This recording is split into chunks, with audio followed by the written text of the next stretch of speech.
তাদেরকে আমি একটা কথাই বলি, দেখো এখানে দিতে এসছো, তোমার এখানে কিছু নিতে আসোনি।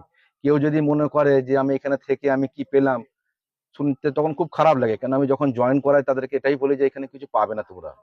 লাভ কি এখানে? লাভের যদি কিছু বলো, লাভ একটাই আছে। এখানে মা, আব্বা বা চাচা বা বাবা যারা আছে, যাদের মেয়েদের আমরা কন্যাদান করি, তারা যে দুয়াটা দেয় ওটাই আমাদের লাভ। সামনের দিন চলার পথ আমাদের আরো মজবুত করে। আর যদি মনে করে ব্যক্তিগত কোনো লাভ, ব্যক্তিগত কোনো লাভ নেই এখানে। এখানে সময় দিতে হবে, এখানে শ্রম দিতে হবে, এখানে আর্থিক সাহায্য মানে সহযোগিতাও করতে হবে। তো আমাদের যে মেম্বারটা আমাদের কাছ থেকে আজকে মানে সে নিজের থেকে সরে গেছে, সেটা তার নাম হচ্ছে শেখ আলিমুদ্দিন। তাকেও ধন্যবাদ জানাই এতদিন আমাদের সঙ্গে থাকার জন্য। তো অসুবিধা কিছু নেই, আমরা গুটি গুটি পাই 21টা হয়ে গেছি, আমরা দেখতে দেখতে হয়তো 50টাও হয়ে যাবো। আমাদের যে 100টা টার্গেট আছে, সেই 100টাও আমরা পৌঁছে যাব। তো আমরা যতদিন আমরা একসাথে থাকবো, আমাদের মেম্বাররা একসাথে, আমরা তো আছি।